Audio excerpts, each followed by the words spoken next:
Assalamualaikum warahmatullahi wabarakatuh. Waalaikumsalam. Sebelumnya terima kasih teman-teman sudah meluangkan waktunya di malam ini. Sebelum kita lanjut ke sesi ini, lebih baik kita membaca doa dulu menurut kepercayaan masing-masing. Doa dimulai.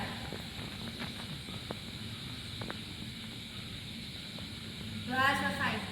Teman-teman di sini udah pada kenal belum? Belum. Oh, baik, sebelum ke acara selanjutnya, lebih baik kita perkenalan dulu. Nah, perkenalannya tuh ada gini. Perkenalkan nama saya, contohnya Reno, hobi saya masak, udah gitu ke temennya yang lain lagi. Nah, kayak gini nyebutin hobi nama teman sebelah sama Reno sampai ke ujung. Ininya gimana? Coba Mereka usul. Ya. Kalau kayak gitu memberatkan yang di akhir. Gak apa-apa, biar seru. Kasihan yang akhir. Oke. Udah Menyiksa. Menyebutkan nama masing-masing aja. Udah, nama masing-masing aja. Oke. Di sebelah sini, tapi pakaiannya gini aja, tepuk tangan bebas terserah kalian. Tepuk tangan aja ya, yang Ya, suka. bebas ya sih, bebas aja. Ya udah bebas, tergantung kalian mau bebas mau ya. gimana. Oke, siap. Yuk, Jadi saya sebelah mana dulu? Oke, sebelah sini. Oke. Halo, nama saya Joko Pitoyo. Saya sekolah di Jembatan Pamulang namanya. Oke, perkenalkan nama saya Andika, bisa dipanggil Dika. Oke, nama saya Ridho. Saya dari Serang. Oke, nama saya Yusef Dadang. Saya dari Bogor. Oke, nama saya Yono dari Bogor. Nama saya Pea dari Semana. Nama saya Adnan dari Jakarta. Oke, udah pada kenal belum? Udah. Insya Allah. Udah ya? Fix ya kenal ya? Iya. Oke. Iya. Lupa. Perkenalkan, nama saya Anissa Ramadhani. Saya dari jurusan Bimbingan dan Konseling Islam. Pada kenal kan? Nah, kalian di sini mengikuti bimbingan saya ini sukarela apa dari teman kalian apa dari media sosial? Sukarela dong. Wah, keren banget sukarela. Di sini ada yang udah bimbingan kelompok belum? Belum. Oke, saya ngasih tahu sedikit ya tentang bimbingan kelompok ini. Jadi bimbingan kelompok ini kita menjelaskan kasus-kasus yang sekarang lagi viral, fenomena yang kita dan kita bisa kayak di sini. Nah, nanti kita runding ini, kalian gak ada yang salah, semuanya pada benar dan kita ada pikiran kita semua di sini. Dan di sini itu ada 3 komponen. Yang pertama yaitu PK. Di sini saya sebagai PK. Yang kedua yaitu anggota atau peserta bimbingan kelompok. Nah, kalian di sini yang menjadi pesertanya. Dan yang ketiga yaitu ada topik bebas dan topik tugas. Nah, kalau seperti topik bebas itu topik yang diambil dari kalian dan topik-topik yang lagi hot sekarang ini. Tapi kalau seperti topik bebas itu maksudnya kalau seperti topik tugas itu topik yang dari saya sendiri gitu. Jadi teman-teman di sini mau memilih topik bebas atau topik tugas? Bebas. Saya tugas. Topik tugas sih, Kak. Ya. Coba voting. Yang topik bebas siapa? Ada topik tugas saya. Oke, berarti topik tugas ya. Iya. Topik tugas itu dari saya. Jadi saya ini pengen mencantumkan topik tentang bullying nih teman-teman. Gimana? Soalnya bullying ini bukan hanya di sekolah saja, tapi di lingkungan sosial juga. Udah gitu di lingkungan masyarakat, di pesantren juga ada kan yang tentang bullying itu. Jadi menurut teman-teman nih gimana nih tentang kasus bullying nih? Bullying juga di media sosial juga ada tuh. Jadi banyak juga kan yang kena kasus bullying ini bunuh diri. Jadi cara teman-teman nih menanggapinya bagaimana? Kalau menurut saya ya dari kasus bullying ini kan, bullying itu banyak yang macam-macamnya. Contohnya salah satunya ada kita ngata-ngatain orang, ada kita melakukan kekerasan terhadap orang, ada juga kita pelecehan seksual. Itu masuk bullying bukan ya? Beda ya berarti. Tapi izin bertanya dulu nih, mau kasusnya ini tentang pembulian di ranah mana? Misalkan tadi kan sudah dijelaskan ada di ranah masyarakat, ada di ranah pondok pesantren dan juga ada di ranah sekolah. Nah, agar lebih spesifik lagi supaya diskusinya itu lebih spesifik gitu ke ranahnya yang mana. Terarah ya. Iya. Baik, jadi di ranah pendidikan aja kayak sekolah. Iya. Soalnya banyak dulu kan sekolah juga yang kena bullying Oh, iya. kayak di kampus. Sebenarnya yang menanggapi tentang bullying, orang-orang bullying ini ya, menurut saya ya, motif orang-orang yang membullying ini mungkin karena adanya kurang pengawasan ya, kurang pengawasan mungkin daripada tataran pendidikannya, mungkin daripada tataran ustadz di pondok pesantren, mungkin dari tataran orang tuanya. Nah, ini faktor utamanya ya, faktor utamanya bisa jadi kurang pengawasannya lebih dari tadi yang sudah saya sebutkan gitu. Nah, ada lagi faktor yang sangat intens, yang sangat impact, mungkin adanya kita sering nonton yang namanya orang-orang film-film berantem gitu, film-film pembunuhan, kadang kan bisa menjadi psikologis khusus gitu untuk si anak-anak. Makanya kenapa film-film itu kan kadang kita suka lihat RBO, R terus B doang gitu. Nah, itu sebenarnya kode untuk itu filmnya boleh ditonton sampai anak berapa tahun gitu, atau dikhususkan orang dewasa gitu. Karena dari film sendiri itu bisa mempengaruhi daripada psikologis si anak itu. Menurut saya seperti itu sih. Izin masuk ya. Saya punya studi kasus ada di pesantren saya waktu saya kelas 2. Jadi gini, ini kan lagi ngebahas bullying ya. Jadi saya punya studi kasusnya itu, saya pernah melihat ada di ada di 4 angkatan ini, masing-masing angkatan itu mempunyai orang yang sering dibully.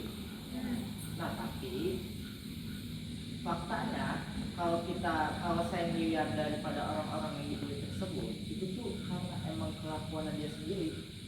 Contoh, pada waktu itu teman-teman angkatan saya, ketika saya kelas 2 ya,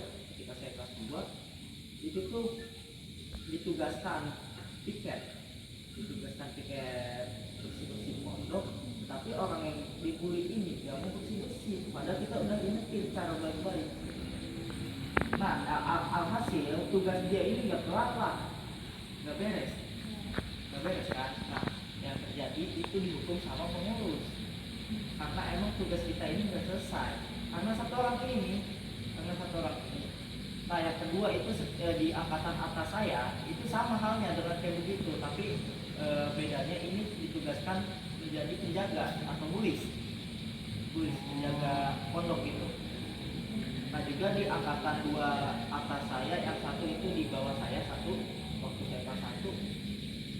Jadi saya bisa simpulkan ya, kalau misalkan di lingkungan pondok saya itu tuh emang bukan karena orang-orang macam yang membuli, tapi emang karena kelakuan dia nih yang bikin kita jengkel. Ya. Enggak. Jadi masuk dulu. Maksudnya kayak kalau berbicara seperti itu berarti ya saya tidak langsung kan saudara yang di depan saya itu mengatakan bahwasanya bullying itu emang karena dari si orangnya itu sendiri gitu ya, kelakuan orang itu sendiri. Maksudnya jadi dia ngelakuin hal yang gak baik apa gimana sih? Jadi disuruh jaket tapi gak bersih, terus bully. Bukan hal itu aja sih sebenarnya Mas. Kalau misalkan dibahas lebih spesifik itu ada hal-hal yang bikin kita jengkel. Contohnya nih, saya nyuruh Mas Joko suruh piket nih, dia lah dibersihin aula sama dia nih, terus kita omongin lagi, Jok, kamu mau piketin, dia malah meledek, minta dipuli, dia meledek gitu, apa sih malah marah lah, ibarat mah, marah bikin kita jengkel, akhirnya tugasnya malah nggak selesai, yang bikin satu angkatan kita ini dihukum sama pengurus. Oke, itu masuk ya.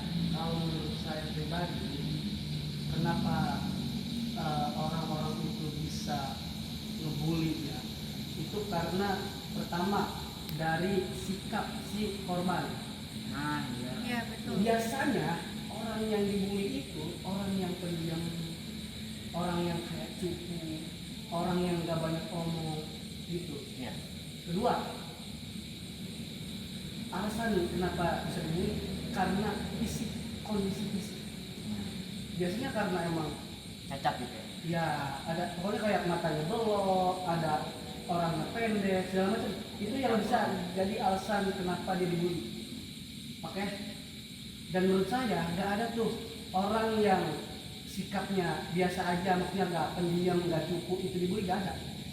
Makanya tadi saya sempat menyinggung omongan dari teman saya yang di depan ya, soalnya kalau berbicara karena tingkah laku dia sendiri, contoh disuruh tiket tapi nggak bersih atau nggak dilakuin, kemudian dibully, itu maksudnya bukan pembulian, tapi itu lebih ke kayak kalau bahasa Sunda dipecing.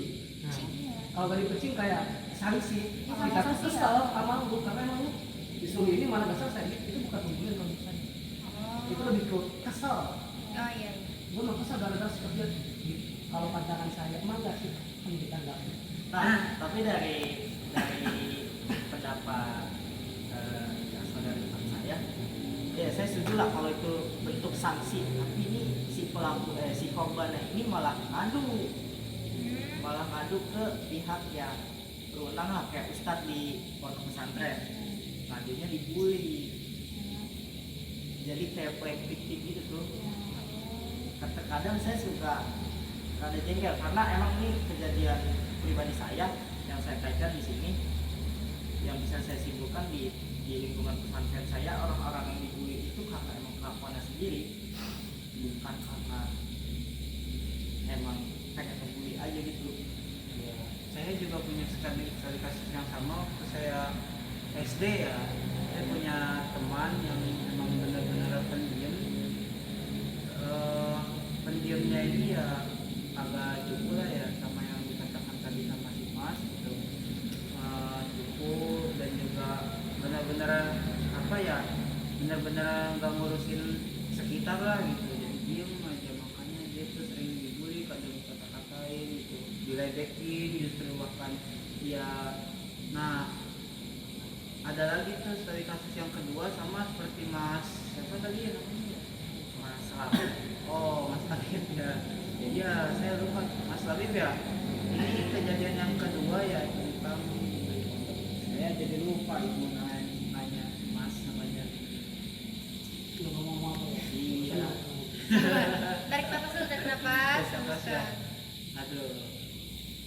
Dilanjut aja dah. Iya, Mas saya saya iya. ya. Ya. Dari yang sudah disebutkan oleh Mas Joko tadi dan pertengahan sebelumnya. Jadi kalau pendapat saya sih gini ya, bully itu tuh memang dilakukan ya secara sengaja, dan biasa pelakunya itu punya power yang lebih besar dalam hal apapun itu. Contoh, bahkan hal yang orang yang tidak bermasalah sedikit pun, kalau dia menjadi minoritas, itu kemungkinan besar bakal dibully oleh mayoritas di situ. Karena banyak juga kasus-kasus di apa ya? Kita kan lagi membahas di pendidikan ya. Iya. Contoh, justru anak yang rajin dan yang benar-benar lurus gitu tuh, menuruti aturan sekolah, mengerjakan tugas di rumah itu, biasanya dibully tapi dalam dalih bercanda. Kayak ejekan gitu ya. Iya, seperti disorotin kayak ih rajin amat sih, segala macam dan lain-lain gitu. Itu lalu juga bisa lewat fisik. Padahal seperti tadi contohnya kan ya, kalau misalkan permata belok atau seperti rambutnya ikal dan lain-lain gitu. Padahal kan itu bukan kecacatan fisik sebetulnya, cuma memang kan keberagaman aja gitu tuh. Tapi kan di lingkungan pendidikan gitu tuh, biasanya hal terkecil dari bully itu apa ya, yang berdalih bercanda gitu. Jadi bilangnya itu cuma bercanda biasa. Jadi lingkungannya pun memaklumi gitu tuh. Kenapa bully? Iya, jadi bully gitu tuh kenapa bisa marak sekarang, terus juga terlihatnya seperti tidak bisa dikontrol lagi, karena memang di lingkungan kita pun seperti itu, membiarkan dengan dalih itu cuma bercanda anak-anak kecil, misalkan yang SD. Padahal kalau misalkan dari SD saja sudah dibiarkan bercanda dengan bawa fisik, terus juga dengan meledek dan lain-lain gitu tuh, itu tuh bakalan berdampak sampai seterusnya sampai dia dewasa nanti, bahkan ke lingkungan pekerjaan atau mungkin ke masyarakatnya gitu, itu bakal terus berlanjut gitu. Karena memang kan bully dan bercanda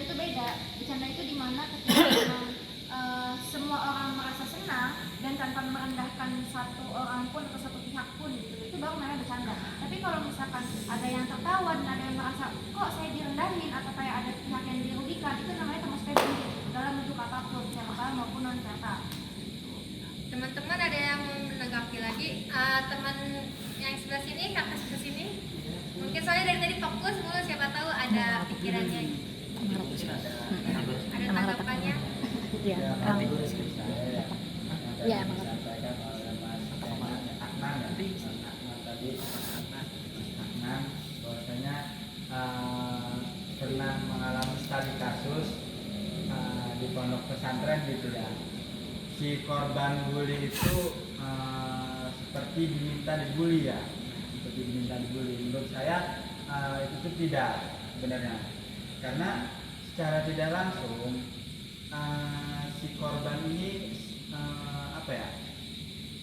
membuat kesalahan terlebih dahulu gitu loh, dan jatuhnya menurut saya itu bukan dibully, bukan membuli ya, bukan membuli, tetapi karena ada rasa jengkel saja dari si pelaku kepada si korban ini, hingga akhirnya dia melakukan tindakan yang agresif kepada si korban tersebut.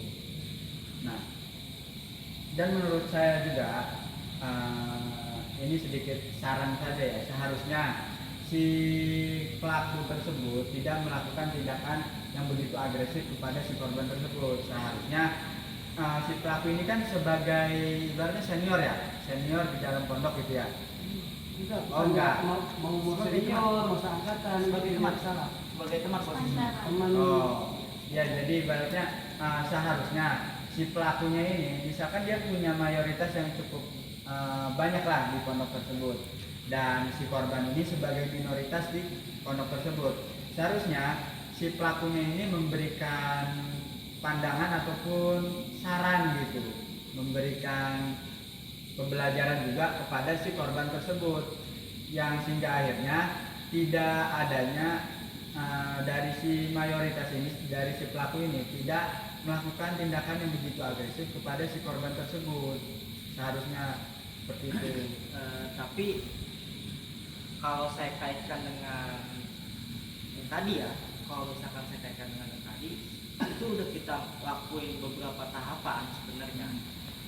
Cuma beberapa tahapan itu agak dihiraukan sama si korban ini, sama si korban sih ya sebenarnya, sama si orang ini dihiraukan sama dia nih. Nah akhirnya malah bikin kita jengkel. Saya termasuk orang yang kesel ya sama si satu orang ini, karena emang orang ini bikin jengkel, terus malah play victim ngadu ke Ustadz. Jadi ya benar tadi kata Mas, Saya Dika namanya ya. Mas Dika, kalau kata Mas Dika itu sebenarnya sanksi aja, sanksi sosial. Ya, kalau dikaitkan dengan unsur bully itu tidak masuk menurut saya, ya karena yaitu si korbannya itu melakukan kesalahan terlebih dahulu gitu loh. Karena kalau kita kaitkan ke unsur bully itu terlalu jauh menurut saya. Karena kalau dari bully sendiri, definisi bully sendiri gitu ya, seorang pelaku itu melakukan tindakan agresif tanpa ada apa ya, kejelasan gitu loh, tanpa adanya unsur lain selain dia tuh pengen ngebully si orang tersebut, si korban tersebut, dan dari korban ini tidak merasa dia tuh punya salah kepada si pelaku tersebut gitu. Kalau dari saya begitu. Dari kakak yang di situ tuh ada yang mau menanggapi mungkin? Nah, kasus Mau nanya nggak? Kan tadi katanya itu apa? Kan Masnya bilang dibully ya, misalkan. Ya, sebenarnya yang dibilang sejauh apa tindakannya? Sejauh apa sebenarnya kita kalau boleh jujur-jujuran ya, sebenarnya hal-hal yang saya lakukan, yang teman-teman lakuin waktu di pesantren itu udah hal umum ya. Soalnya kan emang ibarat kita ngasih teguran sama dia, ngasih teguran itu kayak maksa gitu, maksanya kayak tarik tapi dengan yang maksa gitu, dengan Ari kalau dan ada waktu itu dia emang bener-bener gak mau dan bener-bener jengkel gitu. Hasil kita kasih paham tapi pukulan. Pukul. Ya, pukul, tapi itu ke bagian yang gak sensitif, Oh. ke bagian sini. Iya. Menggunakan emang yang mau menangkap. Jadi buat hal itu ya, menurut saya gitu, itu tuh sebetulnya harusnya bisa jadi sanksi sosial, tapi itu juga melewati batas wajar karena main fisik kan. Sejauh yang saya tahu, sanksi sosial itu memang perlu, seperti mungkin sekarang maraknya apa cancel culture ya. Jadi benar-benar dihilangkan gitu Bu. Dan kata kan mungkin pembuli juga apa ya mau campur lah kayaknya. Jadi kita memberi satu sosial itu dengan cara itu lah. Nah kalau saya pribadiku, memang si orang ini, si individu ini tuh ngeselin gitu kelakuannya. Jadi kita tuh perlu ngasih sanksi sosial, tapi bisa bukan misalkan silent treatment seperti itu sebenarnya udah cukup karena memang hal-hal yang seperti itu kayak silent treatment dan lain-lain itu bisa memberi efek jerak yang lebih ampuh gitu tuh, sehingga dia bisa berpikir kayak oh ya saya salah gitu tuh. Tapi untuk tindakan yang berlebihan seperti memukul dan lain-lain itu juga nggak dibenarkan gitu. Mas Dika tadi mau kasih tanggapan Mas Dika? Lanjut aja ini berjalan. Iya, tapi ya aku juga pernah melihat poster ya di sekolah itu yang namanya tindakan memukul, ngata-ngatain, ataupun hal-hal lainnya lah yang berbentuk terkena psikologis itu termasuk bullying. Iya. Ya, jadi mungkin ya benar bisa dikatakan bullying. Nah, karena saya juga ada studi kasus lagi waktu di pondok itu saya ada temen yang boti lah ya. Iya itu. Oh iya iya. Iya, Tapi bukan nah. banyak yang dibully gitu. Iya banyak yang dibully ya karena kelakuan gitu. Jadi kita kayak gitu sama kelakuannya gitu ya. Iya, aduh. Jadi ya seperti tapi saya berteman baik sih, tapi saya berteman baik sama si orang tersebut ya, saya mengayomi oleh pelaku. Korban. Jangan dikorban. Jangan gitu.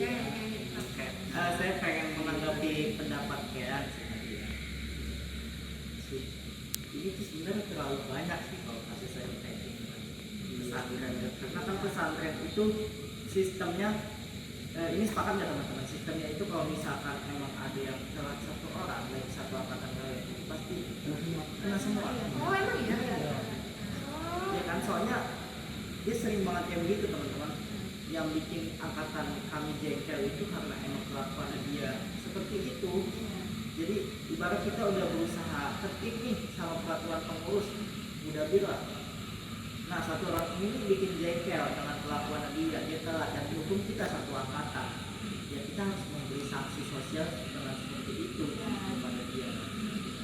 Ya, nah tapi ya, saya setuju nih Mas Otman. Tapi balik lagi tadi, ketika emang dia udah nggak bisa diberi sanksi sosial, harusnya dilaporkan ke pihak yang lebih tinggi gitu, seperti pengurusnya gitu.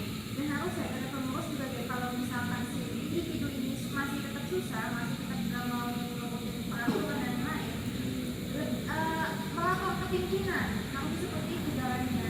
Jadi bukan main hakim sendiri, maksudnya kan sampai terpukul tadi itu memang nggak bisa dibenarkan gitu. Dalam hal apapun, meskipun berupa teguran itu bisa menyebabkan trauma juga soalnya. Gitu. Oke. Kalau misalkan saya treatment, menurut saya ya sebatas itu kayak ya kayak tadi yang disebut Mas Dika gitu, atau apa. Nah saya masih sebagai sanksi sosial saja. Tapi kalau misalkan sampai terpukul, Izin Mas, Iya. saya izin memberi penerangan lah. Jadi bisa disimpulkan teman-teman, bully itu kadang memang diawali oleh si korbannya dulu gitu ya. Ada yang emang si korbannya nggak salah apa-apa tiba-tiba dibully karena emang dari sikapnya pendiam, introvert, nggak suka ngomong, atau dari fisik juga bisa jadi gitu ya. Orangnya gendut dibully, diledekin karena emang gimana ya? Ya Iya. mungkin itu bisa jadi alasan juga ya. Terus yang ngebully juga emang benar kata teman-teman yang dibicarakan. Kadang yang ngebully itu orang yang punya kuasa yang lebih besar lah. kayak punya geng gitu tuh, kayak kakak kelas lah atau pentolan ya jadi begitu. Jadi ada 3 alasan. Pertama karena emang dari perilaku dianya sendiri, kedua dari sikap dianya yang pendiam introvert, 3 dari kondisi fisiknya. Langsung ke ini. Iya, oke, pesan. Oh, mungkin kan tadi kita membahas tentang kasus pembulian kan, itu kasus pembulian tuh bukan hanya dari dirinya sendiri, udah gitu bukan dari fisiknya juga, udah gitu kayak ada aja gitu orang itu yang ingin ngebully juga. Nah, jadi dapat teman-teman di sini ada yang bisa menyimpulkan nggak dari kasus bullying tadi? Mungkin sudah disimpulkan ya tadi sama Bang Dika gitu. Mungkin juga Yang lain mungkin Yang mau lain ya, menambahkan. ada yang mau menambahkan kesimpulan? Mas Michael. Ya, kalau dari pandangan saya, ya lagi dan lagi ya, bahwasanya pembulian itu masih sering dilakukan di sekitar kita, baik di lingkungan pendidikan, di lingkungan masyarakat maupun juga di lingkungan perkuliahan juga malah masih ada. Malah sekarang tuh kerap terjadinya itu atau sering terjadinya itu di lingkungan pondok pesantren. Karena apa sih terpilihnya ataupun terjadinya pembulian di pondok pesantren itu? Ya itu karena yang pertama tidak adanya pengawasan orang tua, terlalu ibaratnya bisa dikatakan mandiri, dan yang kedua itu karena anak-anak ini masih merasa bebas gitu loh, belum ada pandangan ataupun pemikiran yang membuat dia itu dewasa, masih dia tuh apa ya, masih labil, bisa dikatakan labil, karena ya awalnya di rumah dia mendapatkan pengawasan dari orang tua, hingga akhirnya dia masuk ke pondok harus mengikuti aturan-aturan yang ada. Nah, dan juga bisa dikatakan lagi ya bahwasanya bully itu lagi dan lagi definisinya itu si korban itu tidak memiliki alasan dia itu harus dibully gitu loh. Tapi dari si pembulinya ini biasanya mengaitkan si korban ini dia tuh memiliki kecacatan, entah itu dari tubuhnya ataupun dari mentalnya, dari segi mentalnya. Nah, itu bisa dikatakan sebagai bully. Nah, kalau misalkan si korban ini melakukan kesalahan seperti yang tadi Mas Aknan katakan, si korban ini melakukan kesalahan terlebih dahulu dan diberikan sanksi sosial tadi dari teman-temannya, itu belum bisa didefinisikan ke dalam bully gitu loh. Karena secara tidak langsung si korban ini melakukan kesalahan terlebih dahulu, melakukan hal yang seharusnya tidak dilakukan, maka secara tidak langsung kita sebagai teman ataupun kakak kelas wajar dong memberikan apa ya, pembelajaran ataupun sanksi sosial kepada si korban tersebut gitu. Baik, terima kasih kakak memberikan kesimpulannya. Di sini ada memberikan pesanan-pesannya kak? Saya mungkin ya, mungkin pesan saya mengikuti apa namanya kelompok ini ya, jaringan kelompok ya, cukup baik sih untuk mengupgrade diri dan menambah relasi daripada teman-teman yang sudah hadir. Saya sangat mengapresiasi kepada Kak Anissa ya, karena telah mengajak kita sama-sama berpengetahuan lah gitu. Mungkin pesannya ya banyak-banyak apa namanya, banyak-banyak ingat tujuan kita hidup tuh untuk apa, banyak-banyak lagi minta lingkungan positif, dan jangan lupa beribadah. Ya mungkin pesan dari saya ya. Ini menyampaikan pesan ya. Pesan aja nih Mas. Iya. Pesan buat kita semua, untuk kedepannya kita jangan memandang fisik. Iya betul. Fisik nomor 1 kan Karena biasanya kalau dipandang. berbicara soal kesempurnaan tidak ada yang sempurna di dunia ini kecuali Tuhan yang Maha Esa.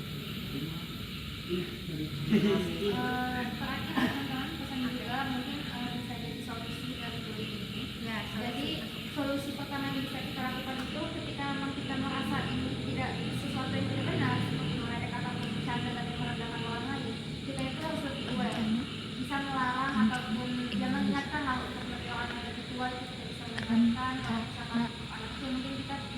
melakukan hal itu seperti melarang dan lain-lain gitu. Tapi kita yang utama itu mengingatkan. Lalu juga untuk keluarga kita gitu, kita harus beri perhatian dan juga bisa menanamkan empati yang lebih dalam lagi gitu untuk keluarga kita masing-masing, entah itu kakak, adik, saudara atau orang tua. Baik. Terima kasih teman-teman. Kalian hebat sekali. Tepuk tangan dulu. Saya mau mengingatkan ya untuk pembahasan kita tadi. Saya mohon untuk menjaga asas kerahasiaannya. Jangan sampai tercemar, jangan sampai nanti kalian berbicara lagi ke teman-teman kalian. Mohon dijaganya. Oke? Dan untuk nanti kita bakal ada pertemuan lagi nggak? Soalnya diskusinya wah seru banget nih. Kapan kira-kira? Boleh? Besok Besok. boleh, ya. Oh, oke, besok kita beres pulang dari kampus ya. Kita di mana tempatnya? Taman aja ya, taman. Taman Safari. Oke, siap ya. Oke, terima kasih untuk penutupnya ini. Kita berdoa dulu untuk mengakhirinya. Berdoa menurut kepercayaan masing-masing. Berdoa mulai. Berdoa selesai. Baik, terima kasih. Wassalamualaikum warahmatullahi wabarakatuh. Waalaikumsalam